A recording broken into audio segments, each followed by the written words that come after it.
Welcome back, everyone. Today we'll be looking at short-term memory as part of the multi-store model and working out its capacity and its duration by looking at corresponding experiments.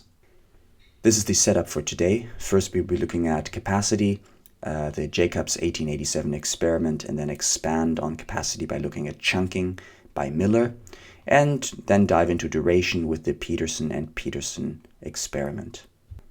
By the way, if you are a teacher, you can quiz your students on the contents of these slides using this link and this invite code, which you can also find in the video description below.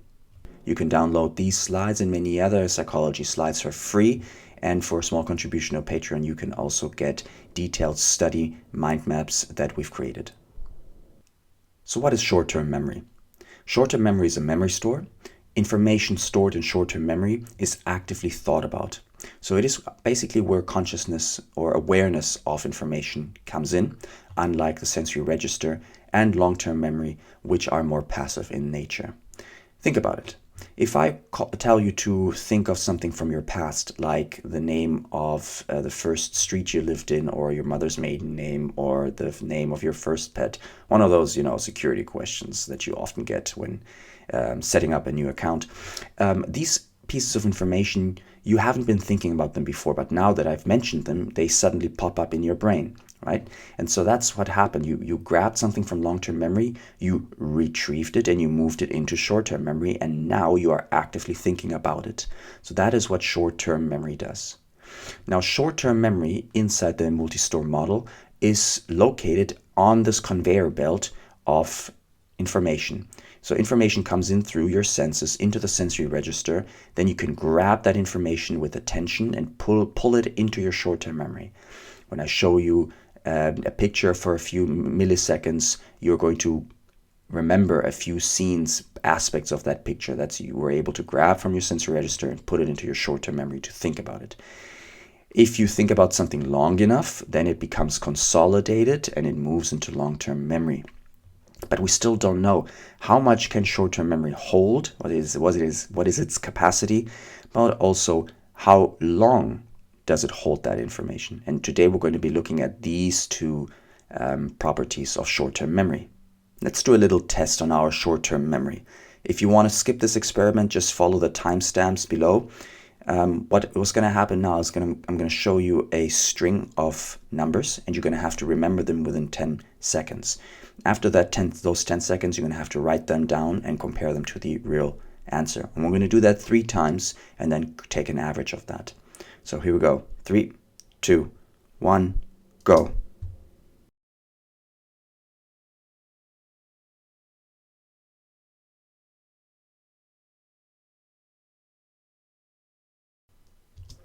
All right, write down your numbers. And when you're done, continue this video. I'm going to show you the answer now.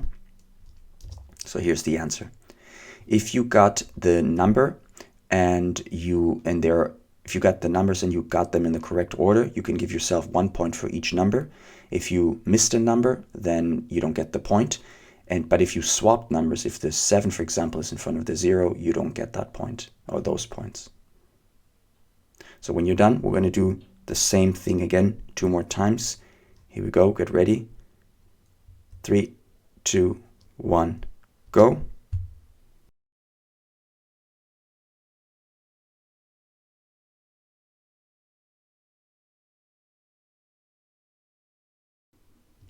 All right, write those down. And here's the answer. Now, when you're ready, then let's go for the 3rd time. 3, 2, 1, go.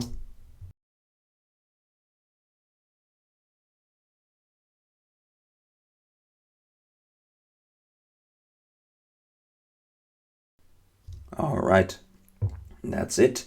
Now, here's the answer.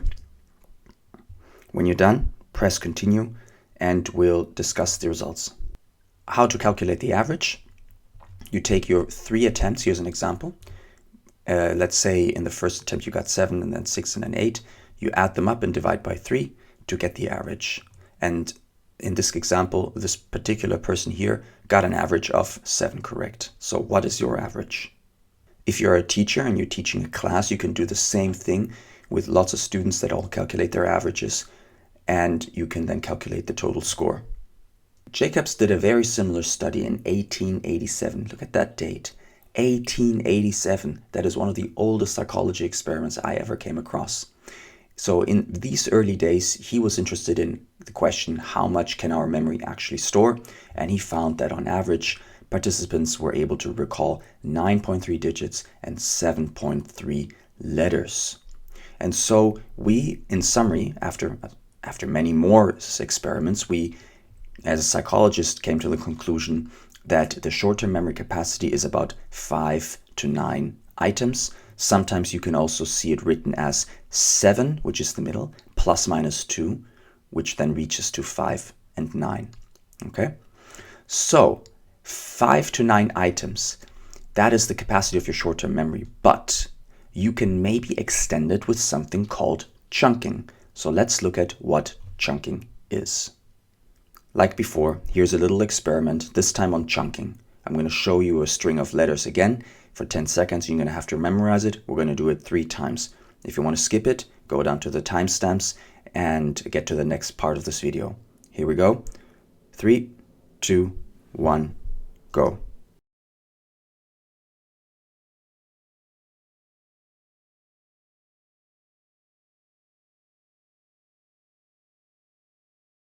All right. So here is the answer, if you've written them down. Now, like before, give yourself 1 mark for every correct letter, as long as they're in the correct order. And if you skipped a letter, then don't give yourself that point, obviously. All right, here is the next round. 3, 2, 1, go.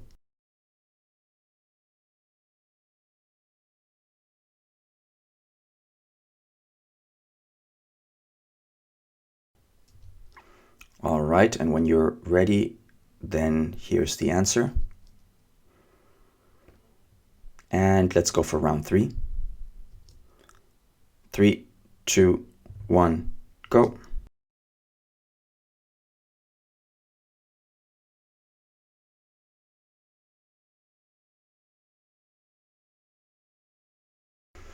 All right, and finally here is the third answer. So let's look at your result and the result of chunking in general. So let's look first at a definition of chunking. So chunking is putting information together in a meaningful way that allows you to expand your short-term memory capacity. So you can expand your short-term memory capacity by putting information together in a meaningful way. This is the first attempt, this is the second attempt, this was your third attempt, and you probably, and this is what I expect, probably improved your score every time. And that's because the first one was just gibberish. You couldn't put together these letters in any way. Here you can already start getting sounds out like dat or null or bray, but they're not really words, but it should be easier to remember those chunks, right? Dat could be a chunk or null could be a chunk. The last one actually has actual words in it. Car, dog, lit, pen, buy. And so car, dog, lit, pen, buy, those are 5 chunks. And 5 chunks is the lower limit of your short-term memory, right? Remember, short-term memory has a capacity of 5 to 9 items. Now you only have to deal with 5 chunks. And if you were to able to remember everything, right, that is definitely expanding on it more than your short-term memory capacity. Let's count. That's 1, 2, 3, 4, 5, 6, 7, 8, 9, 10, 11, 12, 13, 14, 15 items. So now you were able to remember 15 items just because you chunked them into larger bits. This now counts as 1 item. This one counts as 1 item. This one as 1 item. At this point, I should also say what an item actually is. An item is just a way of psychologists to say one piece of information. One piece of information can be a letter. One piece of information can be a word, or it could even be an entire picture, for example, right? So an item is just to refer to a piece of information. All right, now we've established that short-term memory has a capacity of 5 to 9 items, and you can expand on that with chunking. let's look at the duration, so how long information stays in short-term memory. And for that, we're going to look at Peterson and Peterson, 1959. They gave participants consonant syllables like Y, C, G that don't mean anything, right? It's important they don't mean anything so people don't chunk them, right? If this were you or dog, that would be very easy to remember. If you keep them to gibberish three-letter combinations, then it's harder to remember. Then they gave participants after having seen that, they gave participants a 3-digit number from which they had to count backwards. So it's kind of like if I give you the instructions, count backwards from 731. So you'd go 731, 730, 729, 728, and so on. And you would stop after different points. So you would be asked to stop after maybe 3 seconds, or 6 or 9 or 12 or 15 or even 18 seconds, right? And you do this many times with many participants. And the question is, on average, how many of the participants remember this 3-letter consonant syllable after 3 seconds, after 6, after 9, 15, and 18 seconds? So the results show that after 3 seconds, 80% of the 3-letter consonant syllables were still remembered correctly, but after 18 seconds, that was down to just 3% correct. So it seems like short-term memory is only about 18 seconds long, okay? Unless we do something called verbal rehearsal. Verbal rehearsal we'll get into a bit. Basically, it is when you omit this 3-digit number counting, then participants can actually rehearse the information stored in short-term memory. Think about it. If I give you YCG and you have to remember them for 18 seconds, it's very easy, right? All you do is mentally you go, okay, YCG, YCG, YCG, remember that, YCG. And that is verbal rehearsal, right? You're basically not allowing the information in your short-term memory to disappear. You're updating it constantly, auditorily, by actually either speaking it out loud or mentally speaking it out loud, basically refreshing the memory. And that's basically, well, that's not really measuring short-term memory duration, right? You're not really then measuring how long information stays in short-term memory. All right, now we've established that the duration of short-term memory is about 18 seconds. It's maybe a good time now to talk about the rehearsal loop. The rehearsal loop is how we keep information inside of short-term memory. And if we go through that rehearsal loop often enough, then short-term memories can actually become long-term memories. So what are the two types? Well, the first one is maintenance rehearsal, and that's verbal rehearsal. That's what we just discussed. When you verbally repeat an item to keep it in memory. And the new one is elaborative rehearsal.